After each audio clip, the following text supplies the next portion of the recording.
Hi, everyone. So glad to see you here. This panel is a quick 50 minutes now, perhaps 40 minutes. And we have really fascinating panelists. So I'm going to jump right in and get us started. First, I would like to offer a land acknowledgement. I'd like to recognize that many Indigenous nations have longstanding relationships with the territories upon which we are located that precede the establishment of TMU. I'd like to acknowledge our presence on the traditional territory of many Indigenous nations. The area known as Toronto has been caretaken by the Anishinaabe Nation, the Haudenosaunee Confederacy, and the Huron-Wendat. It is now home to many First Nations, Inuit, and Métis communities. We acknowledge the current treaty holders, the Mississaugas of the Credit First Nation. This territory is subject of the Dish of One Spoon Wampum Belt Covenant, an agreement to peaceably share and care for the Great Lakes region. So welcome, I'm Beatrice Wayne. I'm the research manager at the Samara Center for Democracy. We are a nonpartisan charity on a mission to secure a resilient and responsive democracy with an engaged public and inclusive institutions. We want to make it easier to talk about politics and more rewarding to engage in politics. This panel is Detoxing Democracy, how online hate is harming civic engagement. And I'm really excited to have a timely conversation with very knowledgeable panelists some of whom have firsthand experience with this topic. I'm going to give a brief overview of a report that the Samara Center has released today, and it relates directly to our topic. Online abuse in local elections, right there, tracks abuse faced by political candidates online during recent municipal elections on Twitter. The premise behind our research is that online toxicity is a barrier to civic engagement and democratic participation, and that understanding the role that digital abuse is playing in our local democracies is critical to understanding the health of Canadian democracy more broadly. And to sort of explore that and to understand the extent of online abuse faced by municipal candidates, we turn to our Sandbot project. The Sandbot project is the Samara Center's multi-year machine learning project that uses AI to track abusive language on Twitter. Sandbot's findings provide insights about the state of political conversation online and the working conditions of the digital campaign trail. We track municipal elections all over the country in Vancouver, Surrey, Ottawa, Brampton, Toronto, Winnipeg, Yellowknife, and Charlottetown. Across the 8 elections, we tracked 524 Twitter accounts belonging to city council, school board, park board candidates, and political parties where relevant, so in Vancouver and Surrey. We analyzed over 465,000 tweets, of which more than 86,000 were abusive. So our previous Sandbot findings established that online abuse is a significant problem in federal and provincial elections, and this report really shows that that's the case in municipal elections as well. In our local democracies, online abuse is a major factor. So you can see the places particularly where we found high volumes of abusive tweets are Ottawa, Toronto, Vancouver, Winnipeg, Brampton, and Surrey. And this is an example of a page from our report. We did a sort of take on Spotify Wrapped with Sandbot Wrapped, and this is a city card that we had. So in Ottawa, we tracked over 250,000 tweets received by 112 candidates. And one of our really concerning findings from the report is that school board trustee candidates in Ottawa receive some of the highest volumes of abusive tweets, many in the form of threats and identity attacks related to school-based COVID-19 safety measures and LGBTQ inclusion efforts. And this is a surprise, I think, for some who expected to see high levels of abuse on sort of the mayoral candidates, for incumbent mayors, but we saw it as a down ballot phenomenon as well that really affected how people who just chose to run for their local school board trustee position were engaging online. And of high relevance to us today, high levels of identity attacks particularly affected local online conversations in Brampton. Nearly 10% of all monitored tweets were categorized as identity attacks in the Brampton election, and over 80% of those identity attacks were directed at just 2 candidates, Patrick Brown and Jaskiran Sandhu. And in fact, although Patrick Brown received the highest number of abusive tweets, Jaskiran received the highest proportion. 3 out of every 5 tweets that he received were an identity attack.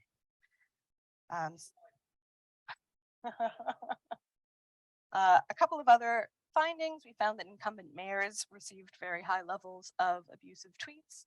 And we also had some interesting sort of null results from our exploration of Charlottetown and Yellowknife, in that in Charlottetown, very few candidates were on Twitter, and in Yellowknife, no candidates were on Twitter. So from that, we learned that we need a lot more research and exploration of where online conversations are happening in different regions and amongst different demographics of Canadians. Facebook. No, I No. honestly like for those kinds, for more northern communities, they use Facebook a lot to organize because they just don't have the digital infrastructure to do much more. I think that that's really interesting. Exploring online abuse in Facebook's really important, and maybe this is something we can get into in the conversation. I'm looking forward to it. And I'll just quickly wrap up here because I'm really interested in the conversation. This is a quick snapshot of some of the information available in our report, and it's available today on the Samara Center's website. And I'd also say check it out because there are interactive data tables. So you can go in, check out each election and play around to find candidates you know and learn what their experience was like. The data I've shared today really begs us to consider why abuse is a condition of work for candidates or elected representatives. Who here would accept that for themselves, for their loved ones? Why is this normalized for politicians? We know equity deserving communities draw the most abuse online. And this circumstance reinforces existing systemic barriers that limit their community's ability to advocate for themselves in the political arena. If online abuse doesn't get addressed, if safer working conditions aren't put in place, then the leaders we need, the leaders that reflect Canada's diverse communities and contribute to their talent at all orders of government, they won't stay, or they'll just stop stepping up altogether. So our aim is to have evidence, use evidence from projects like Sambot to drive meaningful policy change and culture change solutions that secure safer conditions of civic engagement and work in politics. And to that end, I'm really excited to dive into the conversation with these very knowledgeable panelists who have valuable perspectives to share on this very topic. So I am thrilled to introduce, I'll give a quick bio and then jump into the questions. First of all, Erica Ifa, welcome. Erica is an economist, an award-winning anti-oppression journalist, founder and chief policy officer at Not in My Color, an intersectional business consultancy that addresses the systems and policies that prevent equity at all levels in the workplace, as well as the co-host of the Bad and Bitchy podcast and a columnist at the Hill Times. Sam Andrew is the managing director of the DAIS, a public policy and leadership institute at TMU, the recent union of TMU's Leadership Lab and Brookfield Institute. He leads a regular survey of Canadians' experience with harmful online content, and he also teaches about public policy at TMU and George Brown College, and serves on the board of the Institute of Public Administration of Canada. And Jasper Sandhu is one of Canada's top political and community organizers with deep experience in public affairs and relations. A successful campaigner across all levels of government and the political spectrum, Jascarin brings a unique perspective to government, stakeholder, and media relations. A lawyer by profession, he has served as the senior advisor to Brampton's Office of the Mayor and the executive director of the World Sikh Organization of Canada, and as a senior consultant at the National Public Affairs Agency before launching State Strategy, where he is now. Jascarin is also the co-founder of Boz, a digital news outlet of record for the global Sikh and Punjabi communities, a panelist on AM 640 Global News and Canada Land's The Backbench, as well as a regular commentator on CTV, CBC, and other media platforms. Jascarin is a sought-after expert on current political affairs, with op-eds also appearing in various print outlets such as the Washington Post and the Toronto Star. And also, I would say, speaking of op-eds in the Toronto Star, you can check another of our panelists out in the Toronto Star just today. So let's jump into the questions. Sort of based on looking at this data, I think we get a numbers perspective, but I would really love to get a personal perspective on this from you, Erica and Jascarin. How has your personal experience with online toxicity shaped your interaction with Canadian politics, both on and offline? How has it shaped your civic engagement more broadly? Look, I'll address the slide that I assumed was above my head. I tried to look back, but it was too much physical effort. Look, the people that were directing online toxicity or hate towards me We're not the fine folks of Brampton angry that I wanted slower speeds on streets, right? Like those are the people like, why do you want cars slowing down on streets and not hitting your kids? Like those are the people shouting at me.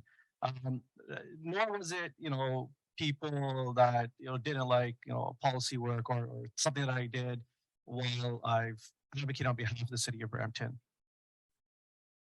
All the hate and toxicity that I received on Twitter, and in my case, it was uniquely Twitter. It wasn't happening on Facebook. It wasn't happening on Instagram.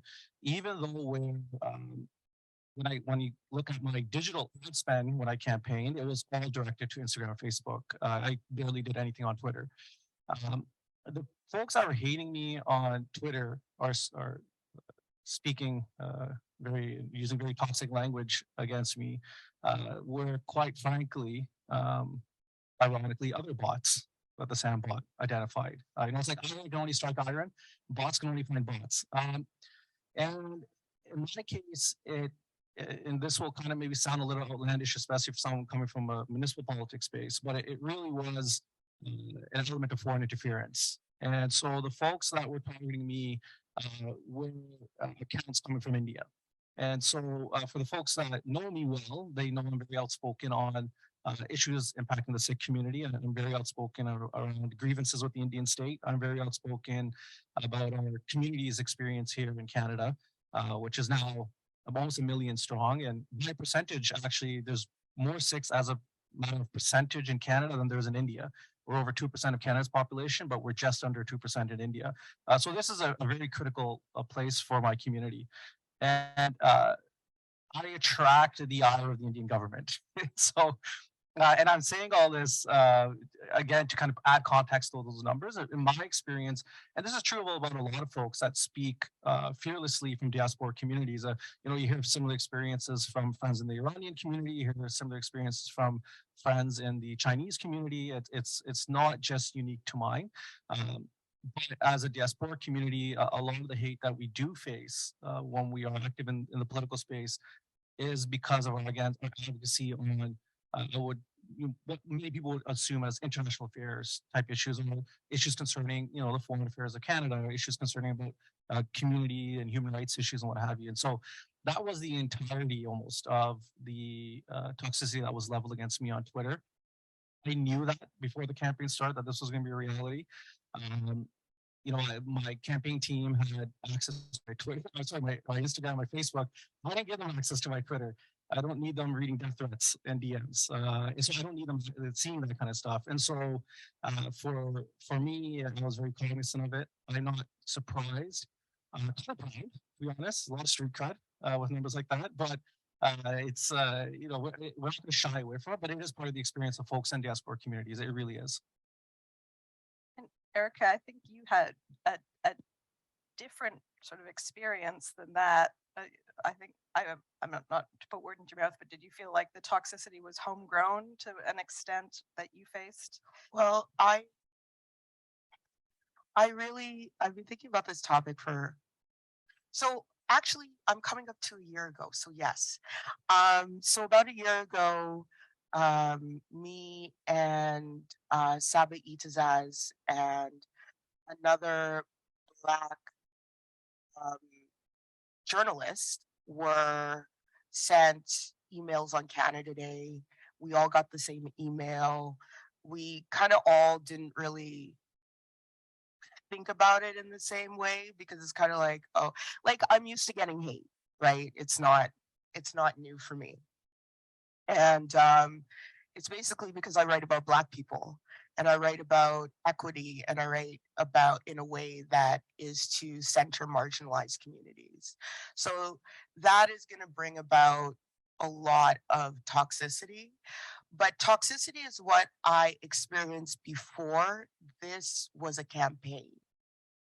And so around in August, me, Saba Itazaz, and Rachel Gilmore started getting threats, like, you journalists, we put your pictures on a wall, and basically telling us that they're going to figure out which one to shoot first. I mean, these were these were quite intricate. Saba got one that relive that talked about being in a football stadium and executing her in front of people.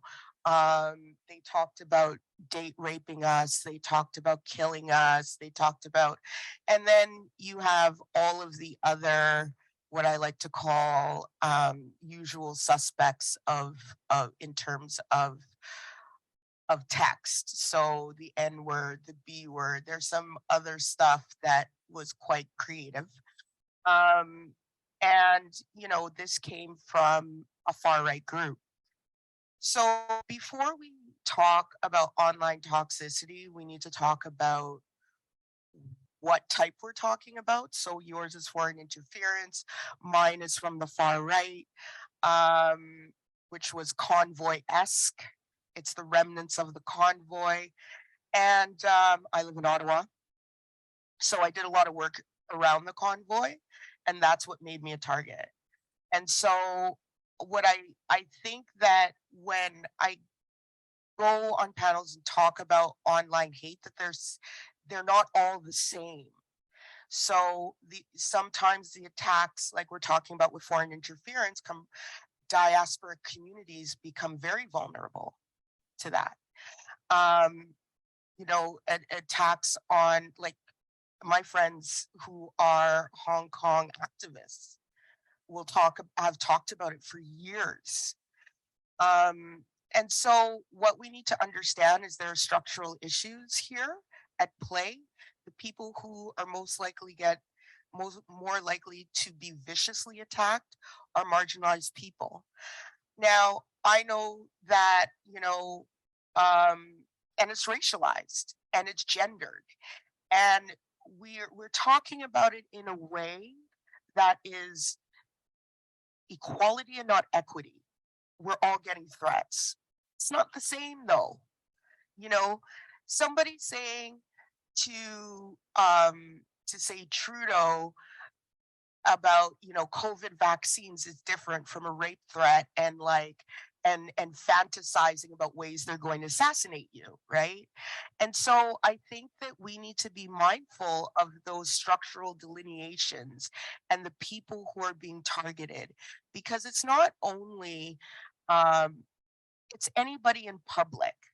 And what we're talking about is not just the political sphere, it's the public sphere. We're losing it. And we're losing it to grifters, we're losing it to right-wing actors, we're losing it to foreign interference. And there are a lot of reasons we're losing it. I mean, one of it is communication and media are so important.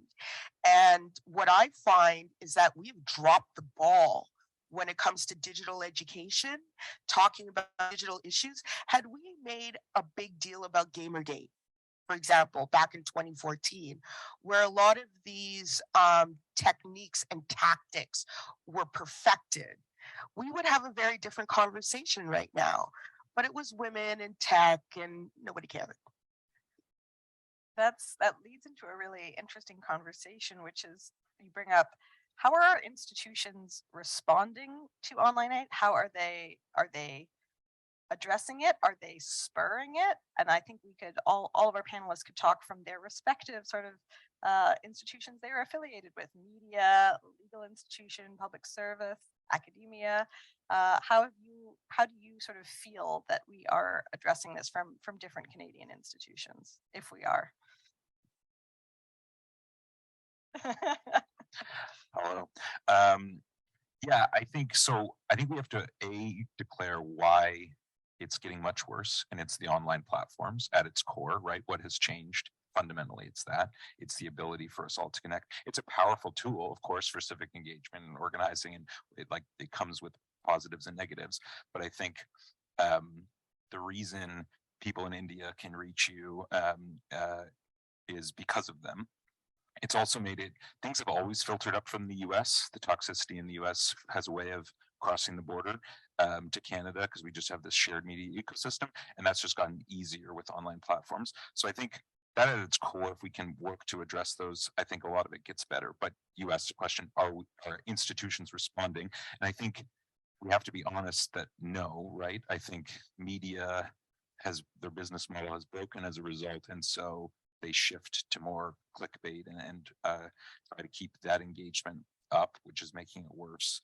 And I think political parties have always tried to find wedges, right? Like it's literally the business of politics. But I think, like I think back to the last federal election, I think both the Liberals and the Conservatives are guilty of inflaming the vaccine debate for their own partisan purposes, right? And that didn't help either, right? So like everyone is operating in the system and trying to maximize their best chances within this system. Nobody, if I'm making sense, but I think the system as it exists with our online platforms is what's broken. Well, if I guess I can go back to the foreign interference kind of angle at least. Our institutions doing enough? I think they're slowly waking up to it. As with all things, it all does get politicalized, and the debate on the foreign interference has been really intense over the last little while. And in the opinion, public inquiry can't just focus on, in this case, China. You got to focus on other countries as well. There's there's few communities that are as large as a Sikh population, Punjabi population, or South Asian population. It's probably the fastest growing diaspora community right now in Canada. And so the amount of interference you're going to get from states like India, which have a very robust, embarrassingly slow history of toxicity driven like online campaigns, especially bot farms, IT cells. There's a lot of literature written on this already, that we're going to see like imported into Canada. And it's not just going to be directed from folks from the diaspora community. It's going to be directed to folks that speak on the right about issues impacting, forget India, just South Asia, right? Like in that region. And so, and it's not just true for that, folks that, again, you gave the example of activists like Hong Kong based activists or folks that coming from Hong Kong, they face it. Again, I gave the example of the Iranian community just recently. It was a very intense debate within Canada, and a lot of toxicity was coming up online about that too. Now, Canada just has to start taking it seriously and understand the various different ways that it presents itself in our society, and the various different ways that it influences or conversations or discussions of folks from those communities within Canada. The media, now they've gone smart about it, but there was a point in time where they would just pick up things from abroad, directed at our communities, and just publish them at face value. Now they're much more critical than they were in the past. We just had Trudeau's, Judy Thomas, the national security advisor to Trudeau, acknowledge that, it's not just China and Iran, like India is a top actor for foreign interference in Canada. And so we just have to be cognizant of the different ways that it presents itself. My example is just one small one. There's a lot of more nefarious ways that it does it, but for the conversation of debate on toxicity and hate online, we have to understand that it's directed in many different ways, and it's on, again, topics that are very emotional and salient to a lot of communities. Again, it wasn't folks that were mad at me because I wanted a stop sign at an intersection. Like that wasn't the folks that were attacking me. But folks that I had said online on Twitter, like, yeah, we're supporting just Scorn, they were getting attacked from the folks that are attacking me based on my politics as it comes to foreign affairs. And how dare you support that guy? He's this, he's that, he's X, Y, Z. And again, it wasn't local voices that were drowning out that. It was voices coming from abroad. Yeah, I think that's such an important point, that you were running for a local city council position, and that is sort of keeping in mind that when we talk about foreign interference, it isn't just like federal, espionage, sort of spy thriller. No, it's like again, it's a guy asking for speed bumps. Yeah. That's gonna get the rat, the Indian state. It's the at the end of the day, you got to also understand that the lower you go down the totem pole on politics, the scarier it gets for, let's say, foreign states or foreign actors, because the less we're beholden to, let's say, party politics, the less we're beholden about, well, if I say X, that'll have implications at a foreign level. If I criticize a foreign government as a city councillor, I don't feel that, I actually don't meet any repercussions from a job perspective, and the way that an MP does. So in fact, you have to do more to attack the folks running for school trustee, for the folks that are running for city council, the folks that are running for provincial parliament or the legislature, sorry. And so it doesn't matter. Like, it's not just a federal issue. It presents itself everywhere. Again, my experience is not unique. Folks that have come from similar or different backgrounds were vocal on issues that garner the ire of foreign countries. Doesn't matter what they're running for, they're going to get targeted. And it manifests online and in real life. Erica, I know you have A lot to say. Yes. So my last time at TMU, I was actually attacked by a lawyer in a way who has an affiliation with the same people who targeted me. And TMU didn't know what to do. And a lot of places didn't know what to do. I went on a panel at Carleton and we got there late because we had to arrange our own security because it wasn't taken, institutions aren't really taking this seriously. And they're not taking it seriously in a security way, because I still believe there is this belief that what happens online kind of stays online, and it does not. What happens online comes offline very quickly. And I'm going to push back on you, Sam, on one thing. The convoy was very homegrown. And I've grown up in this country. I'm from Alberta. I know what hate looks like in this country. It is real. It is homegrown. It is very Canadian. And so what we have now is we have a move to the right of everything in Western cultures. And if you look at, I'm going to explain the school board thing. So in Ottawa,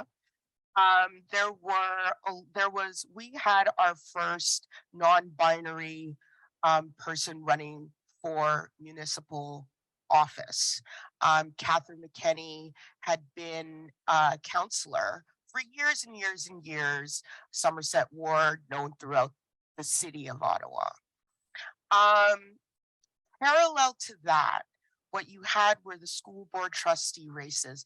And I want to let everybody know, please pay attention to these races. Because what is happening is the same thing that happened in England, which is the same thing that happened in America, which is the same thing that happens here, is happening here.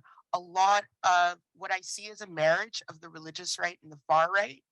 And what we're seeing are attacks on the down ballot so that they could take over school boards like they did in America. And what that means is no diversity training, no nothing really, no real history, no Indigenous history, nothing. And so what I see with my sort of perspective of this puzzle is that there are bigger political considerations, and our institutions aren't nearly waking up enough, in my opinion, because when you can have Pierre Poilievre bring up a conspiracy theory in the House of Commons without censure, without sanction, he is bringing that into the political process. And what does that mean, for the rest of us? And what does that mean in terms of where the power lies? And we really have to really look at these things through a power lens. And that's what we don't do in this country. We don't look at things through power lenses. We're concerned with not becoming the US, and I just see us as Turtle Island. We're not, the 49th parallel is very porous. It always has been, it always will be. And so don't forget that we export hate to the US too. If you think of the Proud Boys, you think of Patrick, does anybody remember Matthews from, I believe it was Manitoba, who went to the States to participate in, like, not in January 6th, but something like. So we export that too. And I think what we have to understand is that, sorry, but we're a very hateful society as much as we are multicultural, and that's just the reality of it. And the sooner we could come to that understanding is the sooner we can actually pick out people and say, I don't care how powerful you are. As long as you have power in the system in this country, you could do whatever you want. Because I see powerful media people retweeting and platforming residential school lies. So when it's somebody really powerful in these institutions, who's going to check them? Because they're not doing it themselves. And they have more power and more control over the context in which we live than platforms do. That's really interesting. That sort of understanding of Canadian public perception brings up Deus's really interesting research. And I wonder if you, Sam, could talk a little bit about Canadians' experience with harmful online content more broadly, and maybe how you see that shaping their willingness to engage in politics and to address these issues that Erica has outlined. Sure, yeah. So yeah, we do an annual survey of Canadians' experiences online, and we released our most recent one a few months ago. Maybe just a few facts and figures just to put things maybe into a bit of context. So 1 in 10 Canadians say they've been personally targeted with online hate speech, and 1 in 10 say they've been harassed to the point where they fear for their safety. Those rates are about double to triple for a bunch of marginalized communities, Black Canadians, South Asian Canadians, LGBTQ Canadians. And so it's definitely happening in, a significant proportion. And then maybe just to answer your question, those that are engaged in politics online get it far worse, about double the rate of others. There's about 1/3 of Canadians who say that they kind of engage in politics online, they either post or they comment or they're part of a group. So it's not everybody, is also maybe just one other kind of thing to remember, because we're in a room that's probably in that 1/3. But those that do are targeted more, which I'm sure is not surprising. So that's of course, that then creates ramifications for whether you're willing to engage. But yeah, about 1 in 10. I think the last point about whether you want to engage like in the political process yourself. Like in hindsight, when I look back at the campaign, what I thought for myself was whatever, ho hum, like dealt with this before. I still deal with it. I'll deal with it indefinitely. It's fine. One thing that I didn't consider that I'm more mindful of now as a candidate is that what I was privately kind of engaging with and dealing with it, like, most people are not clicking on my tweet and reading the replies. And most people don't do that. They kind of just seeing the main tweet. They might skim a bit and they'll go down. Yes. There you go. There you go. Read my replies. The replies I get are amazing. I laugh sometimes. Man, that was a great troll job. Hey, man, they dunk on me all the time. And so, that doesn't, you just kind of can't help but laugh. And then sometimes buddies will share it on WhatsApp and we'll have a good laugh about it. Like, yeah, you just got on your asshole. And so, but it was always kind of like a private experience, the replies, even though they're very public, it's a very private experience. What did change after becoming a candidate and like during that process was my family was exposed for the first time, right? Like, my family's not going on Twitter. But now they're seeing it. Like, they're seeing the replies. They're getting scared. Like, what the hell is this? And so when we talk about toxicity and hate, I think, again, we both said this at one point today that, oh, we get this all the time. We're kind of used to it. We've been there, done that. For a lot of people on the journey with us as a candidate, it is a completely, like, they're blown out of the water. Like, what is this? Like, we've never seen this in our life. We don't know what this is. Should we call the police? Like, is this a concern? Like, what's happening here? And you kind of just shrug your shoulder, don't worry about it, right? And so that is something I'm much more cognizant of. And I kind of made this kind of as a passing comment, but maybe something I should dwell on a little bit longer, is that, with my campaign team, which involved family and friends as well, I didn't give them access to my Facebook and Instagram. And even though that's where like the bulk of our campaign was happening, the Twitter I kept very private because I didn't want to expose them. And at that time it was a very, whatever, they don't need to see it. But dwelling on it a bit more, there's a bit of a fear. And I think for for a lot of folks who are outspoken on a lot of important topics, and it can be a whole host of different issues. Um, they will think at some point or another, and whether they think about it deeply or just surface level, they will think about it like, okay, now these experiences, that this hate that I experience will now be vicariously felt by family and friends who are now paying a little more attention to what I'm putting out because they're really invested in it's a team sport. They're very invested in me winning. And so that is where I think it's one of those intangible kind of emotional things that don't necessarily get picked up from the data or when you do a deep analysis of it, that is experienced at a very human level. And so uh, it's why it's important that we do combat it. Because there's probably a lot of good people out there who would make very good politicians, and that is a possibility. You can have good politicians that may be double thinking just because do I want to put other people through this? I can stomach it, but do I want to put others through it?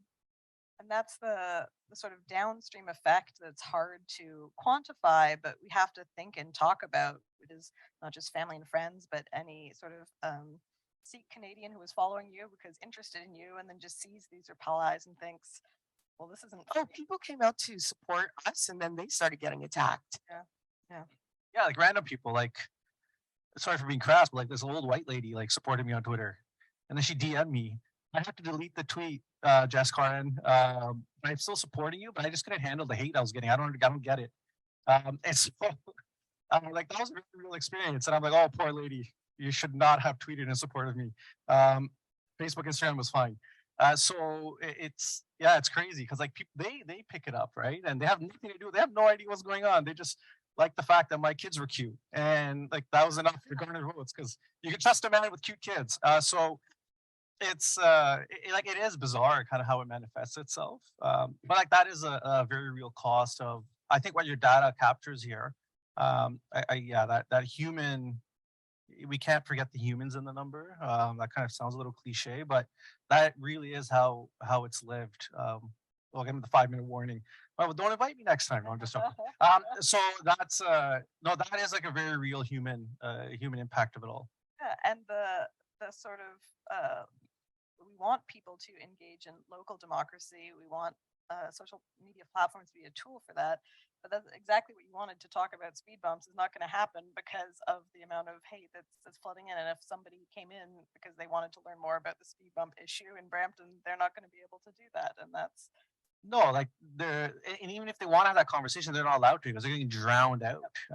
And it's crazy. And it's the right wing kind of that example you were speaking about, and a lot of what I was like similar type of language, similar type of tactics. Like it's everyone uses it, by the way, to a certain degree. I don't want to like all sides this issue because there's some that are very much more aggressive than others. But it's a lot of people are guilty of it, and it is very toxic. You're not having and it's not an attempt to have a meaningful conversation, and sometimes it's not about persuasion. I am not here to persuade anyone. I can't persuade someone who's already made up their mind. But it's just very nasty.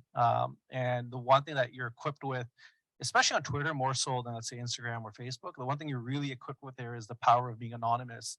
And so being anonymous does lend itself to folks that want to be jerks online. Like it's just very easy to do that. Now I'm a jerk with my name.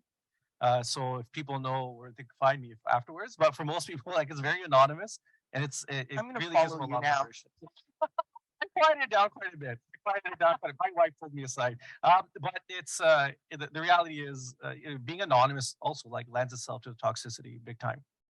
okay. So we have less than 5 minutes now, but the title is Detoxing Democracy. So let's end with maybe I have a positive. yes. Okay, let's hear. I knew it was we weren't sure about this part. So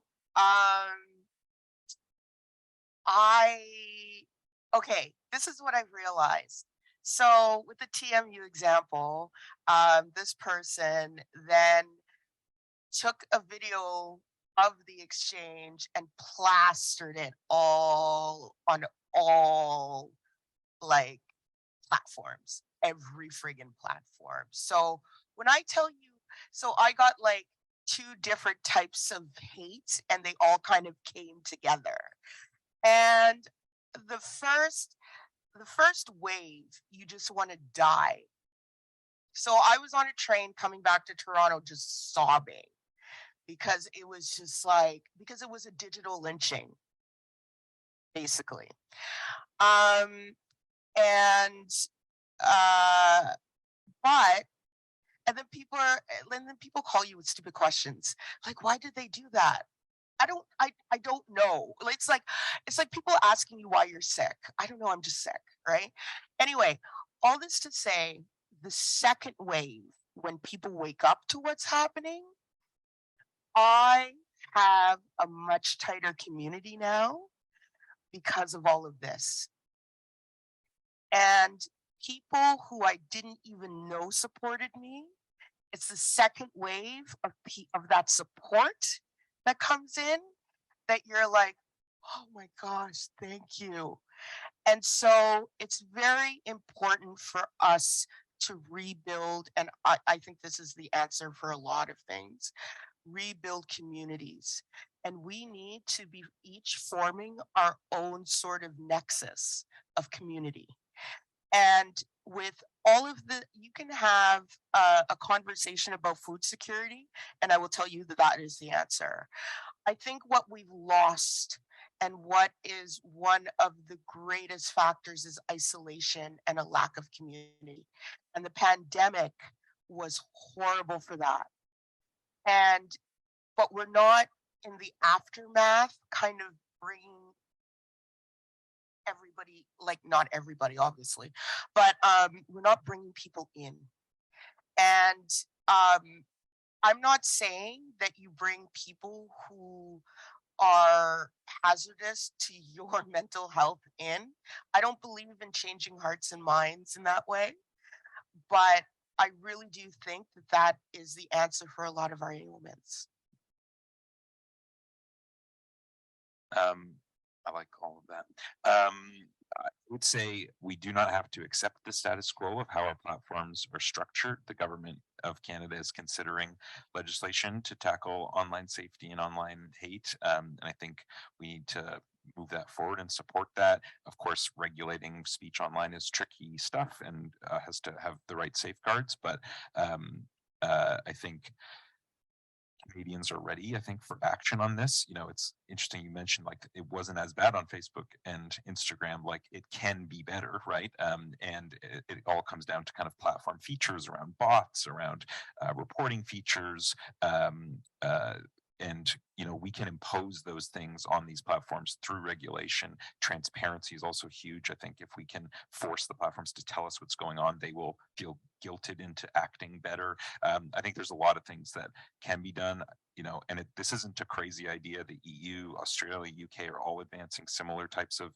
initiatives to sort of put pressure on what are largely American platforms. So I guess I would just end with platform governance is a partial solution, because it's not that, of course, everything preys on the vulnerabilities that exist in Canada already, but it can amplify it through these platforms. I guess something more immediate.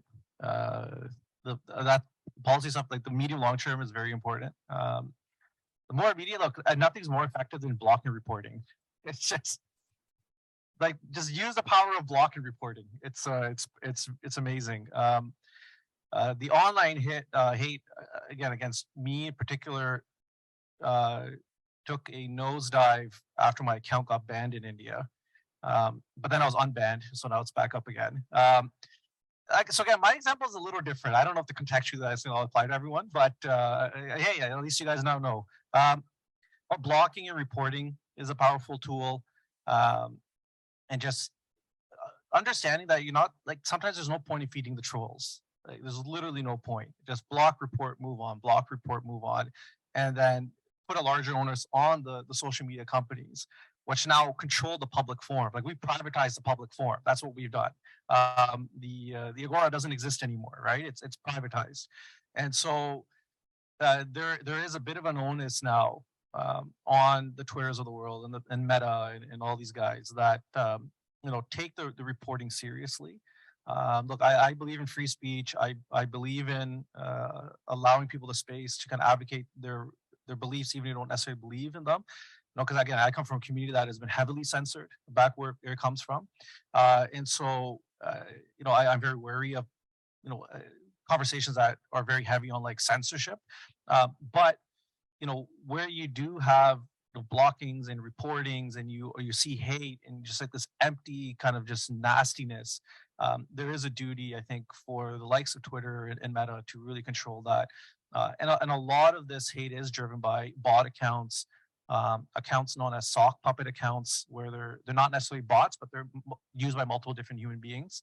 There are things known as IT cells, much more common, I think, in places like India and elsewhere than it is here. But these things exist, and a lot of these companies know about them, and that's a lot easier and a lot quicker to kind of deal with than getting into the nitty gritty nuance of was that free speech that we're going to protect or not.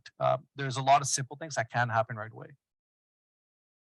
Thank you very much. Thank you for the ideas and solutions, and also for reorienting ourselves on a hopeful note, Erica, around building community and thinking through ways in which our online presence but also our offline presence, how we can build community to foster civic engagement. Touch grass, everybody.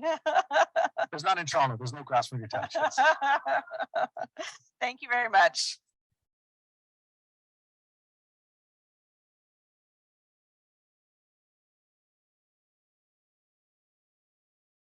Housekeeping announcement. So there is a typo in the program. This is now a quick break. The next session will be back in this room in just a few minutes. So I encourage you to stand up, stretch your legs, but be right back in here.